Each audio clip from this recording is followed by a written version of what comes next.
Morning. First off, I want to thank all of you for showing up.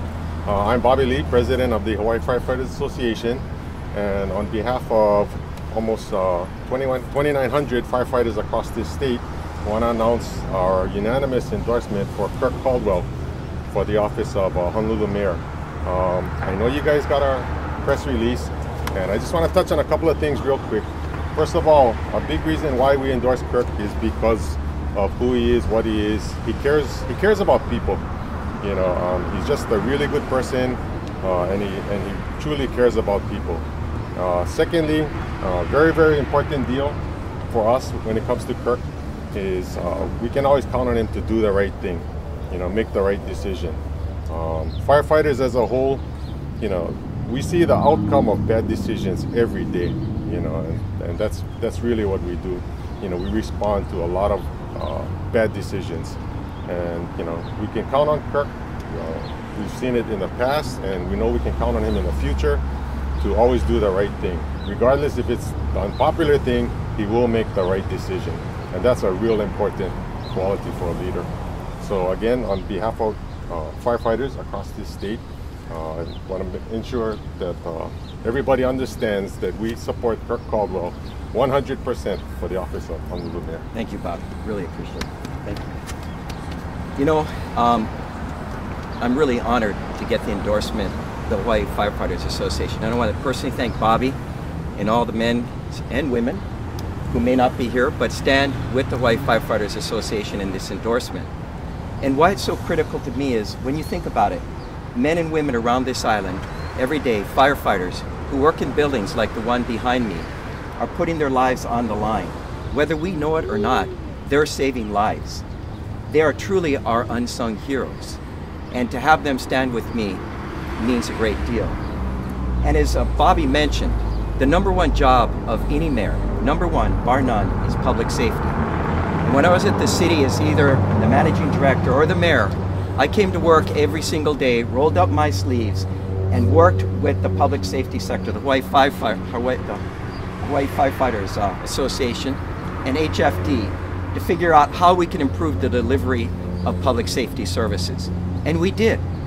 And it felt really good that we knew we were making our community safer than would otherwise be. And that's extremely important to me. Now I want to drive home one other point that I think is really critical here. Mayor Caldwell just last week in his State of the City speech said this, and I want to quote it so I get it right. As a follow-up to a consultant's report evaluating a possible merger of the Fire and Emergency Services Department, I am working with the City Council to put together a working group of key stakeholders to decide whether and how a merger could work. Two key questions for me will be, first, will it improve patient care? And second, will it be cost effective?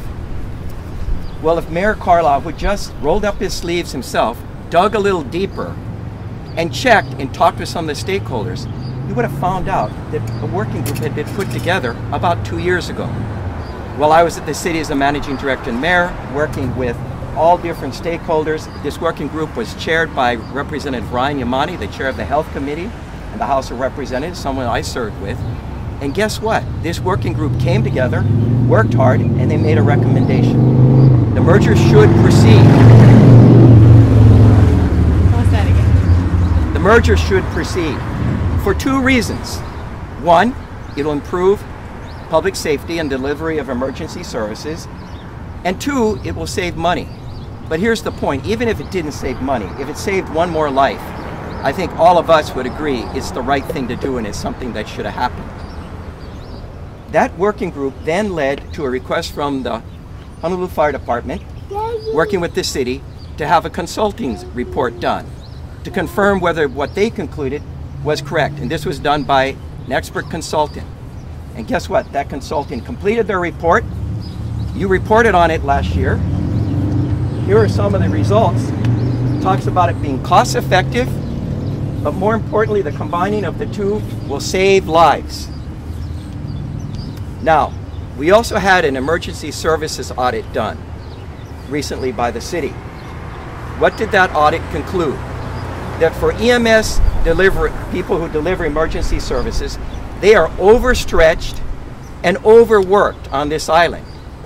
And what makes it even worse is with the closing of the Hawaii Medical Center West, we have a lack of delivery of services out there to some degree that would have been enhanced if this merger was going forward. So I say to Peter Carlisle, pick up the phone, talk to the stakeholders, dig in deep, understand the issue. Don't be a politician. Have another working group convene, wasting more time and money to study something that's been studied, as we can see, thoroughly. Make a decision. Improve public safety. If I were mayor today, I would be picking up that phone. I would be talking to the stakeholders. I'd be sitting with the folks behind me and the folks in the firefighters' headquarters, the head of EMS, and also those who deliver the services to figure out how we combine these two groups to improve the delivery of medical services for all our citizens. So this is what I would do if I were mayor. I wouldn't have another study done. I would roll up my sleeves, dig in deep, and get the process moving, because it is about saving lives and it is about saving money. According to this study, $10 million over 5 years. It's worth it. With that, I'm open to any questions on any issue you want to talk about. Bobby, maybe for you, you mentioned a few of the character type of traits. Have there been interactions or lack of interactions with the current mayor that make you consider that to be very important, whether from collective bargaining or beyond? I guess point blank, there's been no interaction. Absolutely no interaction, which is very different for us compared to previous mayors that we've had within this city. And if there's a to-do list, what would be on the top of your agenda, and could you provide? Will you try that again? Firefighters. Oh. If there's a to-do list that you would like to see done for the firefighters. We'd like to continue with our station. Well, excuse me. We'd like to continue with our station renovation and repair and renovation program. Yeah, that we're not really sure where it's going to go now, and also, of course, we're still out of contract. Yeah. Excuse me again. Sorry, I'm just trying to get through the sidewalk here.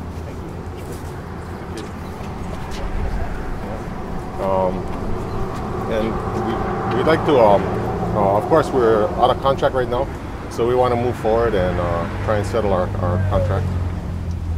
And for me, my to-do list is to work closely and collaboratively with the firefighters on this island to make sure that they have all the equipment they need, that they have all the training that they need, that they're paid a salary that's commensurate with those firefighters around this country, to make this department even better than it is. When you think about it, it's pretty chicken skin. The fire department was founded by Kamehameha III. It was one of his great acts. And he himself was a firefighter and actually would go to help put out fires.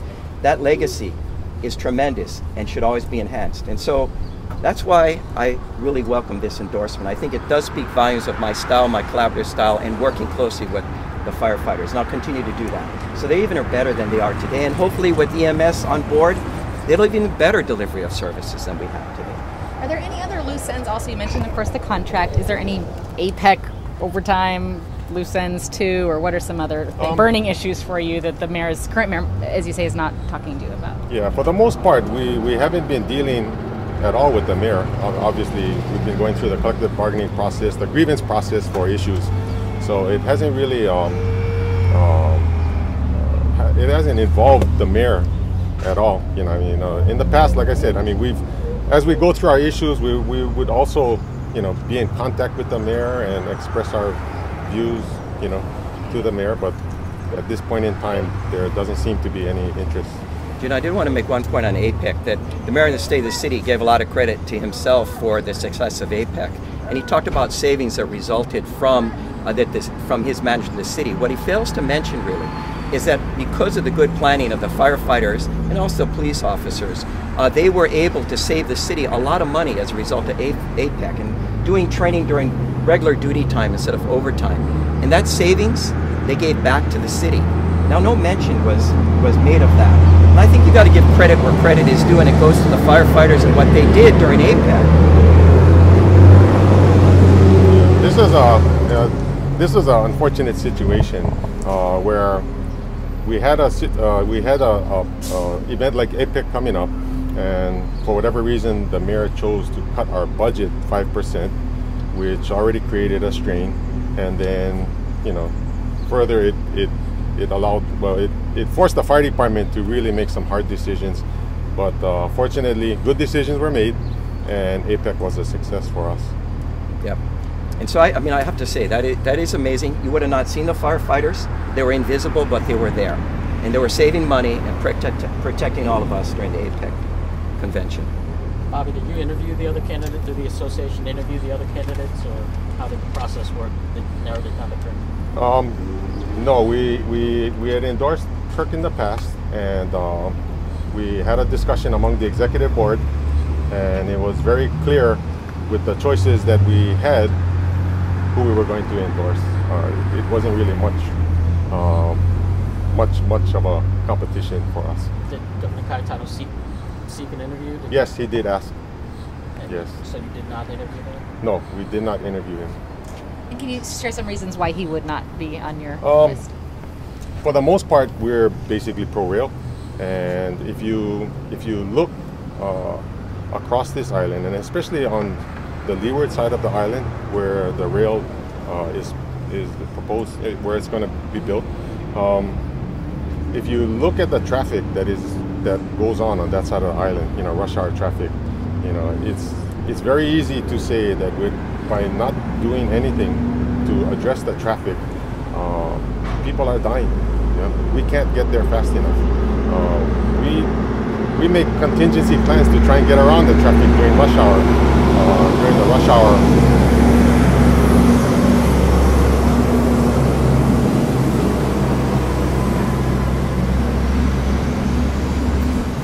During you know, rush hour, morning, afternoon rush hour, peak traffic times, you know, we have to do different things to try and get around the traffic.